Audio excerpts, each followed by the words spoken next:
Welcome dear students, welcome to my class room. ఈరోజు మనం అనుపాతంతో రాశులను పోల్చుట అనే అధ్యాయంలో మొదటి అభ్యాసం 5.1 అభ్యాసంలోని సమస్యల్ని సాధిద్దాం. గత క్లాస్లో మనం నిష్పత్తి, అనుపాతము, బహుళ నిష్పత్తి, శాతాలకు సంబంధించిన అంశాలను మనం చర్చించుకున్నాం. ఈరోజు 5.1 అభ్యాసంలోని సమస్యలు కొన్నింటిని మనం సాధిద్దాం. సో మొదటి సమస్య చూద్దాం. అభ్యాసం 5.1లో మొదటి సమస్య, క్రింది వాటికి నిష్పత్తులు కనుగొనుము. సో ఏమేమి నిష్పత్తులు ఇచ్చాడో ఒకసారి చూద్దాం. స్మిత తన కార్యాలయంలో రోజుకు 6 గంటలు పనిచేయును. కాజల్ తన కార్యాలయంలో రోజుకు 8 గంటలు పనిచేయును. అయిన వారి పని గంటల నిష్పత్తిని కనుగొను. ఏంటి సమస్య? స్మిత ఏమో రోజుకు 6 గంటలు పనిచేస్తుంది, కాజల్ ఏమో రోజుకు 8 గంటలు పనిచేస్తుంది. అయితే వారు పనిచేసే సమయం, పని గంటల యొక్క నిష్పత్తిని కనుక్కోండి అంటున్నాడు. సో ఎలా చేద్దామో చూద్దాం. అయితే మనం ఈ నిష్పత్తులు కనుక్కునే సమస్యల్లో ముందుగా మనం గమనించవలసింది ఏంటి అంటే, మనము నిష్పత్తి కనుగొనవలసిన రాశులు రెండూ కూడా ఒకే ప్రమాణాల్లో ఉన్నాయా లేదా అది చెక్ చేసుకోవాలి. సో ఇక్కడ మనకు రోజుకు 6 గంటలు అని ఇచ్చాడు, ఇక్కడేమో రోజుకు 8 గంటలు అని ఇచ్చాడు. అంటే రెండు సమయాలు కూడా గంటల్లోనే ఇచ్చాడు, అంటే ఒకే ప్రమాణాల్లో ఇచ్చాడు. ఒకటి గంటల్లో, ఒకటి నిమిషాల్లో కానీ, ఒకటి నిమిషాలు, ఒకటి సెకండ్లో, ఈ విధంగా వేరువేరు చేయకుండా 2 గంటల్లోనే ఇచ్చాడు. కాబట్టి మనం చక్కగా ఆ సమస్యను డైరెక్ట్గా సాధించుకోవచ్చు. సో ఇప్పుడు సాధిద్దాం. స్మిత మరియు కాజల్ల పని గంటల నిష్పత్తి. స్మిత మరియు కాజల్ పని గంటల నిష్పత్తి మనం కనుక్కోవాలి, ఇదే కదా. సో అది రాస్తున్నాం మనం. పని గంటల నిష్పత్తి ఎంత? రెండు కూడా ఒకే ప్రమాణాల్లో ఉన్నాయి కాబట్టి మనం మళ్ళీ గంటలు అని సపరేట్గా రాయాల్సిన అవసరం లేదు. వేరువేరుగా ఉంటే మాత్రం ప్రమాణాలు ఖచ్చితంగా అక్కడ మనం మెన్షన్ చేయాల్సి ఉంటుంది. సో ఇది 6 గంటలు, ఇది 8 గంటలు. 2 గంటలే కాబట్టి మళ్ళీ గంటలు, 6 గంటలు, 8 గంటలు అని రాయాల్సిన అవసరం లేదు. ఇప్పుడు ఈ రెండు కూడా మనకు దేంతో భాగించబడతాయి చూడండి. రెండు కూడా మనకు 2 చేత భాగించబడతాయి కదా. సో 2 3 2 4. కాబట్టి ఇప్పుడు మనం 2 చేత భాగించిన తర్వాత పని గంటల నిష్పత్తి ఎంత? 3:4 అని వచ్చింది. సో ఇది స్మిత మరియు కాజల్ల పని గంటల నిష్పత్తి. చాలా సింపుల్ ఇది. అంటే ఉమ్మడి కారణాంకం ఉన్నప్పుడు ఉమ్మడి కారణాంకం చేత భాగించి సూక్ష్మ రూపంలో రాసుకుంటాం కాబట్టి ఆ విధంగా రాయడం జరిగింది. ఇకపోతే రెండో సమస్య చూద్దాం. ఒకటో సమస్యలోనే మరొక సమస్య. ఒక కుండలో 8 లీటర్ల పాలు మరి ఒక కుండలో 750 మిల్లీలీటర్ల పాలు ఉన్నాయి. వాటి నిష్పత్తి ఎంత? సో ఇప్పుడు మనం ఈ సమస్యలో గమనించినట్లయితే ఏమిచ్చాడు? ఒక కుండలో 8 లీటర్ల పాలను ఇచ్చాడు. సో ఇక్కడ ప్రమాణాలు 8 లీటర్లు, ఇక్కడనేమో 750 మిల్లీలీటర్. కాబట్టి ఇవి వేరువేరు ప్రమాణాల్లో ఉన్నాయి కాబట్టి మనం నిష్పత్తి రాసేటప్పుడు ఖచ్చితంగా ప్రమాణాలు రాయవలసి ఉంటుంది. సో మనం సాధన చూద్దాము. మరి ఏంటి? కుండలలోని పాల నిష్పత్తి. కుండలలోని పాల నిష్పత్తి ఏమవుతుంది? మొదటి కుండలో 8 లీటర్లు కాబట్టి లి అని రాద్దాం. ఈస్టు రెండవ కుండలో 750 మిల్లీలీటర్లు ప్రమాణాలు లేకుండా రాయొద్దు. వేర్వేరు ప్రమాణాల్లో ఉన్నప్పుడు ప్రమాణాలు లేకుండా రాయవద్దు. ఇప్పుడు మరి ప్రమాణాలు వేర్వేరుగా ఉన్నాయి కాబట్టి మన నిష్పత్తి యొక్క నిర్వచనం ప్రకారం ఒకే ప్రమాణం గల రాశుల పోలికే నిష్పత్తి అన్నాం మనం.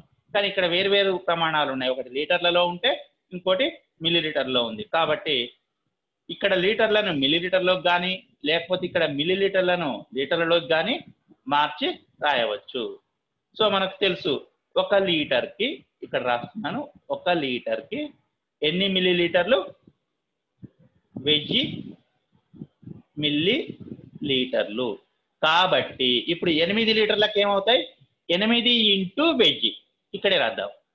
8 లీటర్లకు ఈజ్ ఈక్వల్ 8 ఇంటూ 1000 అంటే ఏమవుతుంది? 8000 మిల్లీ లీటర్లు. కాబట్టి ఇప్పుడు 8000 మిల్లీ లీటర్లు ఈస్టు 750 మిల్లీ లీటర్లు. రెండు ఒకే ప్రమాణాల్లో ఉన్నాయి కాబట్టి ఇప్పుడు మిల్లీ లీటర్లు అనే పదం తీసేసి రాద్దాం. 8000 ఈస్టు 750. ముందుగా మనకు ఈ రెండిట్లో చివర 0 ఉంది కాబట్టి మనకు 0 చేత రెండిట్లో 0 ఉంది కాబట్టి 10 చేత మనం రెండింటిని భాగిద్దాం. 10 800లో, ఇది 10 75. మళ్ళీ ఎంతలో పోతుంది? 5తో పోతుంది కదా. 5 160లో, 5 15లో.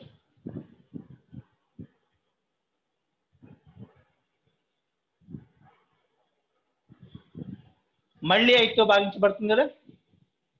5 3లో 15 పోతే 1 ఉంటుంది, పక్కన 0 అంటే 10, 5 2 10. ఇది 5 3.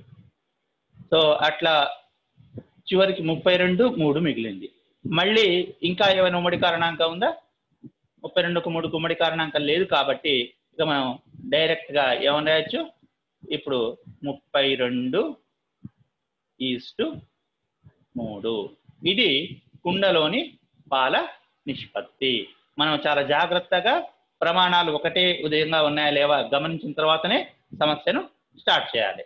ఓకే, ఇది ఈ సమస్య. సో ఇంకొక నిష్పత్తి ఏంటో చూద్దాం. అదే తర్వాత నిష్పత్తి, ఒక సైకిల్ వేగము గంటకు 15 కిలోమీటర్లు, ఒక స్కూటర్ వేగము గంటకు 30 కిలోమీటర్లు. వాటి వేగముల నిష్పత్తి ఎంత? సో ఇప్పుడు మనం ఈ సమస్య చేసేటప్పుడు ఏంది, మనకు ప్రమాణాలు ఒకే విధంగా ఉన్నాయా చూడండి.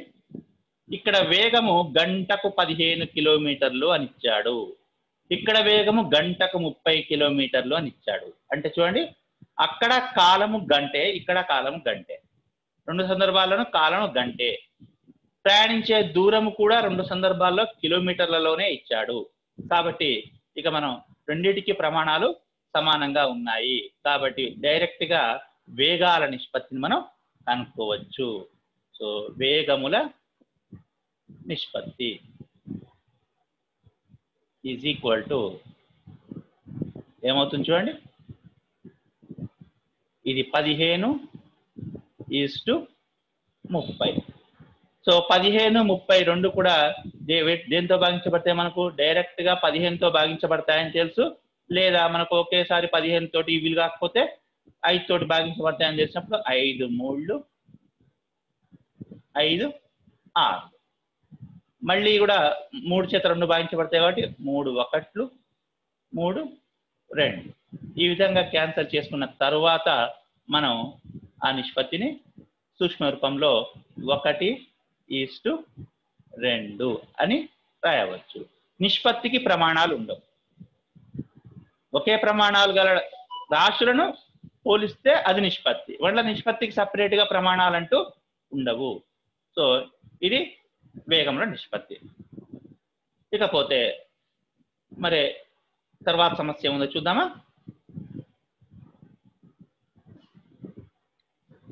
5:8 మరియు 3:7ల బహుళ నిష్పత్తి 45:x అయినా x విలువ ఎంత? దీని సాధన ఏంటి చూద్దాం. 5:8 మరియు 3:7ల బహుళ నిష్పత్తి. సో అదే రాద్దాం. మనం ఇచ్చిన సమాచారం రాసుకోవాలి కదా. 5:8 మరియు 3:7 బహుళ నిష్పత్తి ఈజ్ ఈక్వల్ టు ఎంత ఇవ్వబడింది? 45:x. మరి 5:8 మరియు 3:7ల బహుళ నిష్పత్తి ఏ విధంగా తీసుకుంటాం? మనం గుర్తుకు తెచ్చుకోండి. బహుళ నిష్పత్తి ఏ విధంగా రాస్తాం? రెండు నిష్పత్తుల బహుళ నిష్పత్తి వాటి పూర్వ పదాల లబ్ధము మరియు పరపదాల లబ్ధముల నిష్పత్తి. అంటే 5:3 పూర్వపదాలు 5 3లు కాబట్టి 5:3 ఈస్టు పరపదాల లబ్ధం 8:7 ఈజ్ ఈక్వల్ టు 45:x. ఇప్పుడు ఈ రెండు నిష్పత్తులు సమానము. రెండు నిష్పత్తులు సమానమైతే ఏమనుకున్నాం మనం? అవి అనుపాతంలో ఉన్నాయంటాం. కాబట్టి అంత్యముల లబ్ధము మధ్యముల లబ్ధము సమానము. కాబట్టి 5:3:x అంత్యముల లబ్ధం తీసుకున్నాం. దేనికి సమానం అవుతుంది? మధ్యముల లబ్ధము 8:7:45. సో మనం కనుక్కోవాల్సిన x కాబట్టి xను ఎడం వైపు ఉంచేసి 5ని 3ని పక్షాంతరం చెందిద్దాం. అవి ఇంటూ అయి ఉన్నాయి కాబట్టి మనం పక్షాంతరం చెందిస్తే ఏం జరుగుతుంది? బై అవుతుంది. కాబట్టి 8:7:45/5:3. సో మనం ఏవేవి క్యాన్సల్ అవుతాయో చూద్దామా. 5 తోటి 5 9లు, మళ్ళీ 3 తోటి 3 1లు 3 3లు. సో మొత్తం మీద ఏమొస్తుంది? x is equal to 8:7:3. So గుణిస్తే ఏమవుతుంది చూడండి. 7:3 అంటే 21. దానిని 8 చేత గుణిస్తే 8 1లు 8, 8 2 16. కాబట్టి x ఈజ్ ఈక్వల్ టు ఎంత? 168. సో ఇది x విలువ. ఏం చేస్తాం? ఇచ్చిన బహుళ నిష్పత్తి 45:x కాబట్టి బహుళ నిష్పత్తిని 45:xకి సమానం చేసి అనుపాతంలో ఉన్న రాశుల్ని అంత్యముల లబ్ధము మధ్యముల లబ్ధము ద్వారా సమానం చేసి x విలువ కనుక్కున్నాం మనం. ఓకే, పోతే తర్వాత సమస్య ఏందో చూద్దాం.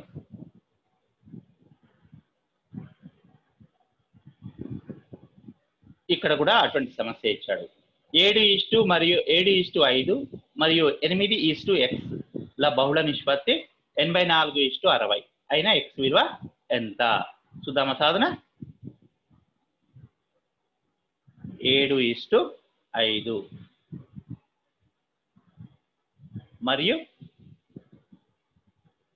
8:x ల బహుళ నిష్పత్తి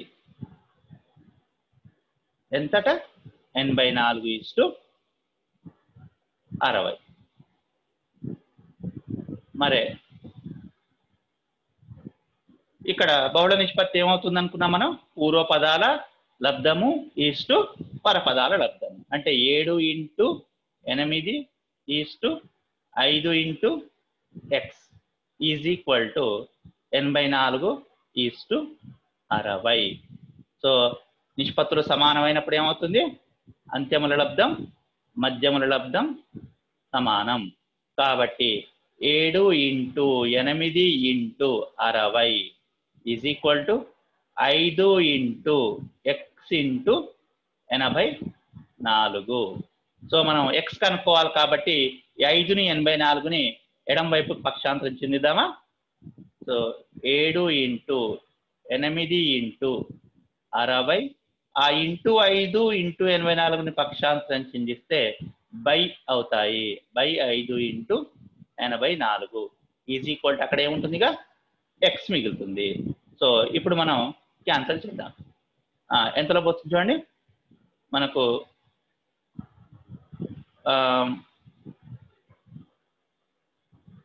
12వ ఎకంలో 12 5లు 60, 12 7లు 84, మళ్ళీ 7కి 7 క్యాన్సల్, 5కి 5 క్యాన్సిల్. సో మనకు మిగిలింది ఏంటి చివరికి, కేవలం ఎక్స్ ఈజ్ ఈక్వల్ టు ఎంత మిగిలింది, 8 మాత్రమే మిగిలింది. కాబట్టి ఎక్స్ విలువ 8. ఇది 3వ సమస్య. నోట్ చేసుకోండి మీరు. నెక్స్ట్ సమస్యకి వెళ్ళిపోదాం. 4వ సమస్య. ఇది కూడా బహుళ నిష్పత్తికి సంబంధించిన సమస్య ఇచ్చాడు. సో సాధన ఏందో చూద్దాం. ఏమి ఇచ్చాడు, 3:4 మరియు 4:5 యొక్క విలోమ నిష్పత్తుల బహుళ నిష్పత్తి. ఇక్కడ గమనించండి, ఏమిచ్చాడు మనకు, 3:4 అనే నిష్పత్తి మరియు 4:5 యొక్క విలోమ నిష్పత్తి. విలోమ నిష్పత్తి అంటే పూర్వపదాన్ని పరపదంగా, పరపదాన్ని పూర్వపదంగా చేసి రాస్తే వచ్చేదే విలోమ నిష్పత్తి. సో ఇప్పుడు మనం ముందుగా 4:5 యొక్క విలోమ నిష్పత్తి ఏందో చూద్దాం. 4:5 యొక్క విలోమ నిష్పత్తి. 4:5 యొక్క విలోమ నిష్పత్తి ఎట్లా వస్తుంది అనుకున్నానే, పూర్వపదాన్ని పరపదంగా, పరపదాన్ని పూర్వపదంగా, అంటే ఈ పదాలు క్రమం మారుస్తాం. 5:4. ఇప్పుడు మనకు అడిగిన సమస్య ఏంది, 3:4 మరియు 4:5 యొక్క విలోమ నిష్పత్తి అంటే 5:4 లా బహుళ నిష్పత్తి ఎంతట,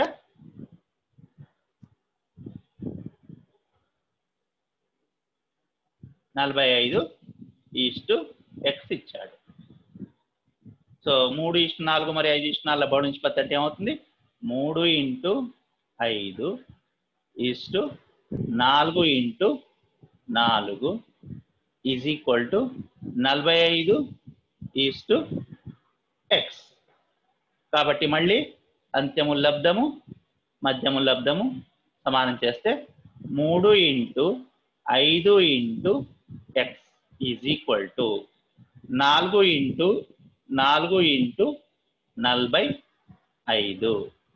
సో మనం ఎక్స్ కనుక్కోవాలి కాబట్టి ఈ ఇంటూ 5 3ని పక్షాంతరం చెందిస్తే అటువైపు బై అవుతుంది. కాబట్టి 4:4:45/5:3. సో మనం ఇప్పుడు క్యాన్సిల్ చేద్దాం. ఏ విధంగా క్యాన్సిల్ చేస్తాం అంటే ఈ విధంగా కొట్టేస్తాం. 5 1 5 9, మళ్ళీ 3 1 3 3. సో ఇప్పుడు మనకు మిగిలిన ఏంటివి చెప్పండి, ఎక్స్ ఈజ్ ఈక్వల్ టు 4:4 16, 16:3 48. ఇది ఎక్స్ యొక్క విలువ. సో మీరు నీట్గా రాసుకోవచ్చు దీన్ని. సేమ్ అదే సమస్య, పెద్దగా తేడా ఏం లేదు. కాబట్టి నెక్స్ట్ ఇంకొక సమస్యకు వెళ్ళిపోదాం. ఇప్పుడు ఒక రాత లెక్క వచ్చింది. ఒక ప్రాథమిక పాఠశాలలో 60 మంది విద్యార్థులకు 3 ఉపాధ్యాయులు ఉండవలెను. ఆ పాఠశాలలో 40 మంది విద్యార్థులు చేరితే ఇదే నిష్పత్తిలో ఎంతమంది ఉపాధ్యాయులు కావాలి? సాధన చూద్దాం. ముందు ఏమిచ్చాడు, విద్యార్థులకు ఉపాధ్యాయులకు నిష్పత్తి ఇచ్చాడు. ఎలా ఇచ్చాడు, 60 మంది విద్యార్థులకు 3 ఉపాధ్యాయులు ఉండాలి. మన 400 మందికి ఎంతమంది కావాలి? సో నిష్పత్తి మనకు ఇటువంటి సందర్భాల్లో చాలా సులభంగా ఉపయోగపడుతుంది. చూడండి, విద్యార్థి ఉపాధ్యాయుల నిష్పత్తి విద్యార్థి మరియు ఉపాధ్యాయుల నిష్పత్తి ఎంత చూడండి. ఏ విధంగా ఇచ్చిండు మనకు సమాచారం? 60 మందికి 3. సో మరి ఆ విధంగా మనం ఇక్కడ కొట్టివేస్తే ఎంతలో పోతుంది? 3 20లో 3 1లో. సో అంటే ఎంత వస్తుంది మనకు? 20:1. ఇది విద్యార్థి మరియు ఉపాధ్యాయుల నిష్పత్తి. అంటే ప్రతి 20 మంది విద్యార్థులకు ఒక ఉపాధ్యాయుడు కావాలని అని అంటారు. మరి 400 మంది విద్యార్థులకు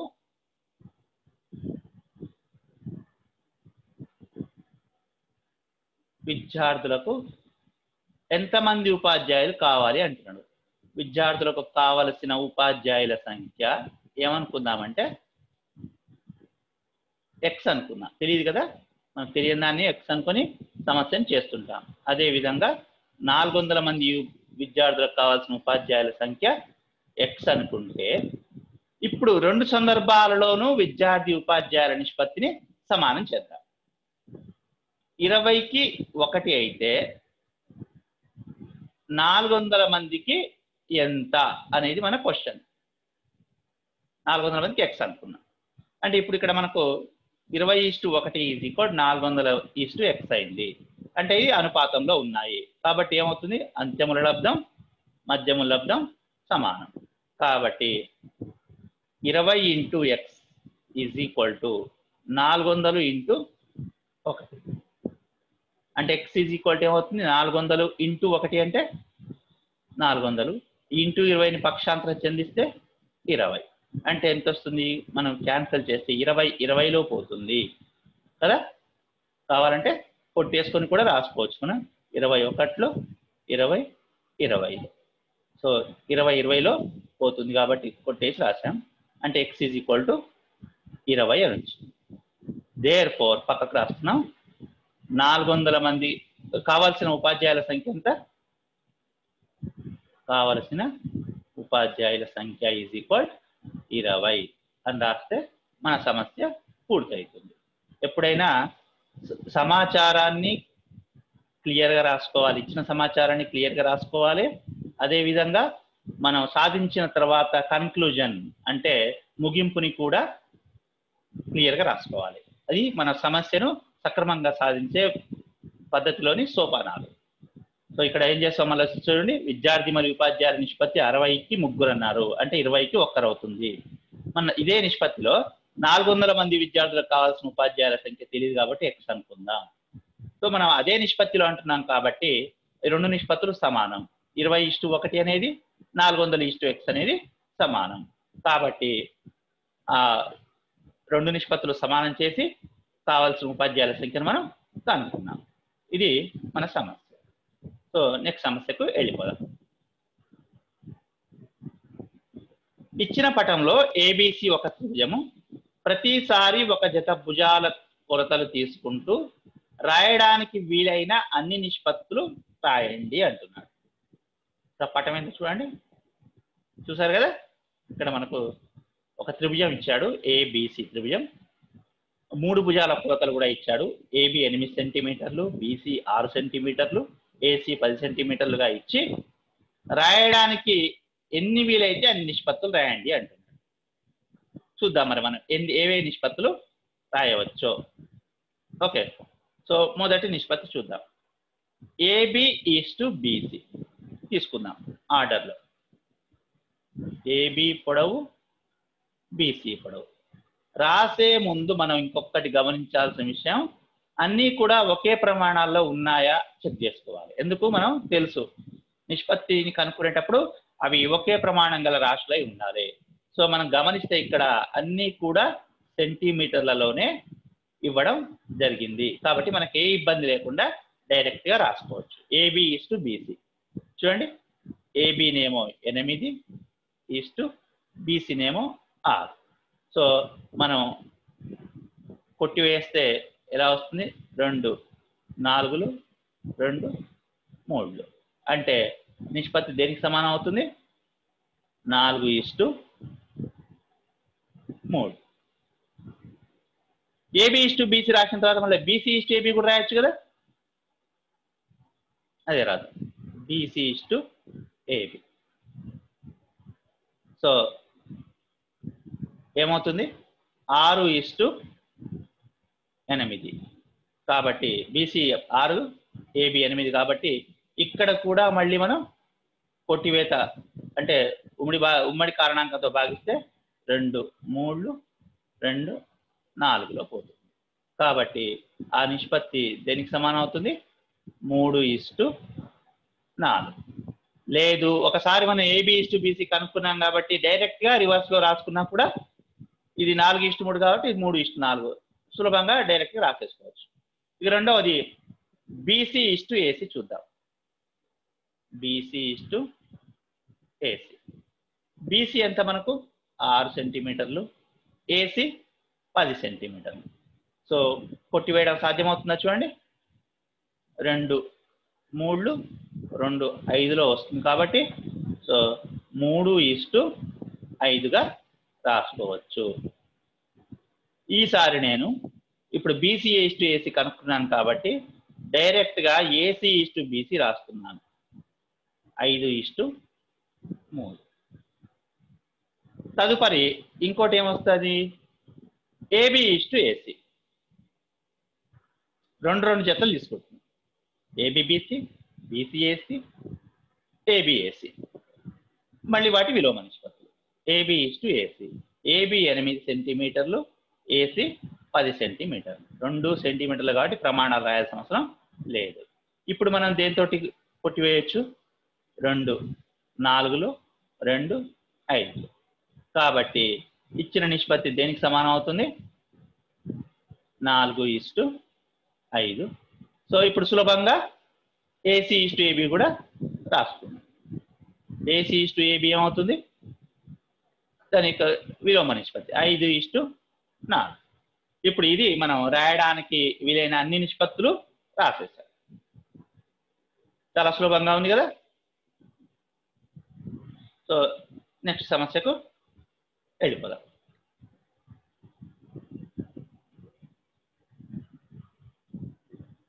ఇరవై 24 మంది విద్యార్థులలో 9 మందికి ఒక పరీక్షలో 75% కంటే తక్కువ మార్కులు వచ్చినవి. 75% కంటే తక్కువ మార్కులు వచ్చిన విద్యార్థుల సంఖ్యకు 75% మరియు అంతకంటే ఎక్కువ మార్కులు వచ్చిన విద్యార్థుల సంఖ్యకు గల నిష్పత్తి ఎంత? దీని సాధన చూద్దాం.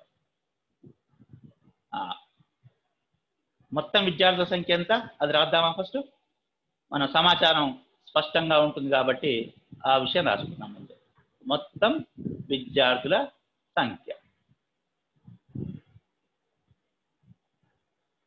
ఎంత?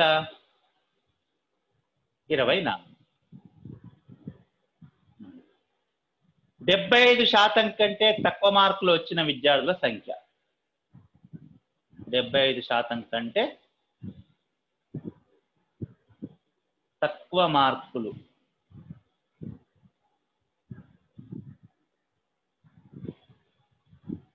వచ్చిన విద్యార్థుల సంఖ్య.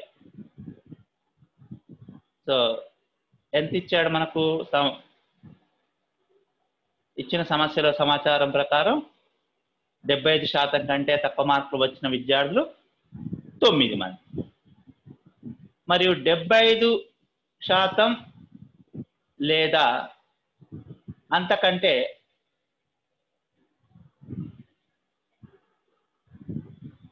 ఎక్కువ మార్కులు వచ్చిన విద్యార్థులు ఎంతమంది అన్నట్లుగా?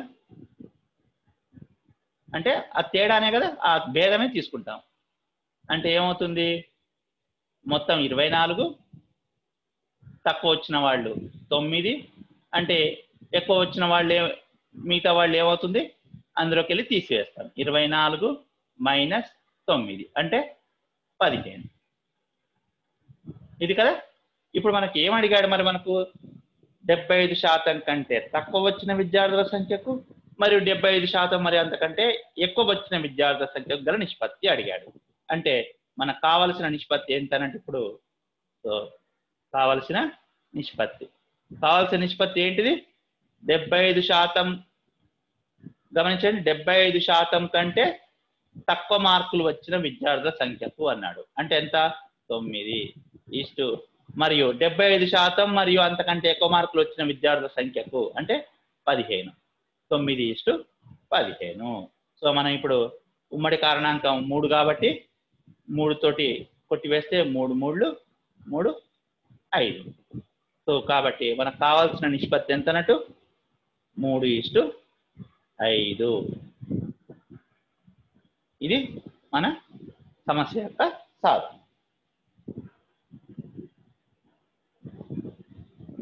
స్పష్టంగా ఉంది కాబట్టి మీరు డైరెక్ట్గా రాసుకోవచ్చు.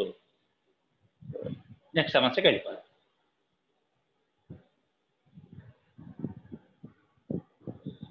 మిస్సిసిపి MISSI అనే పదంలోని అచ్చుల సంఖ్యకు హల్లుల సంఖ్యకు నిష్పత్తి కనుగొని దాన్ని కనిష్ట పదాలలో తెలపండి అన్నాడు. చూద్దాం. ఇచ్చిన పదం ఏంటి మనకు? మిస్సిసిపి.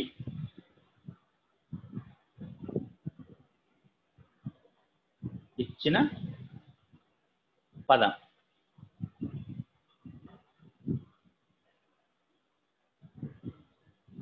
MISSI మళ్ళీ SSI PPI కావాలంటే ఈ విధంగా కూడా రాసుకోవచ్చు.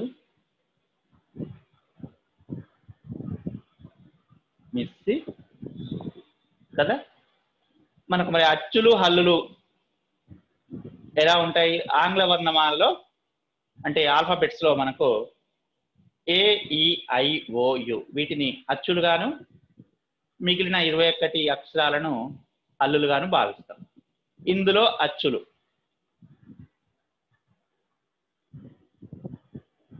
ఏమేమి వచ్చాయి చూడండి.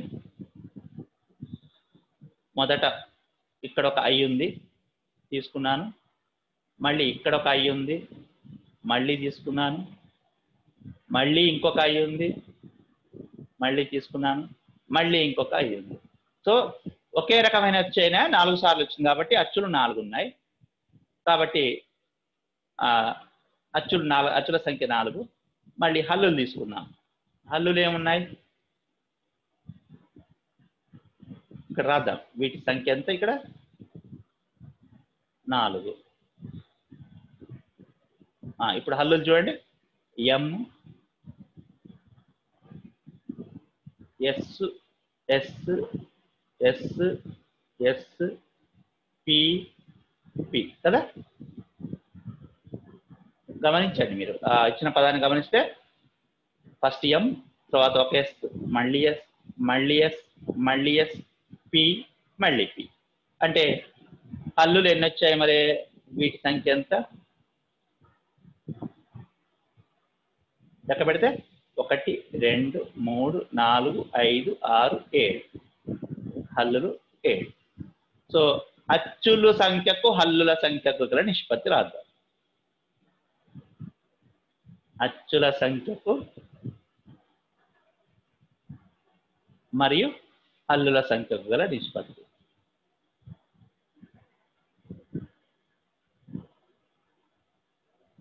గల నిష్పత్తి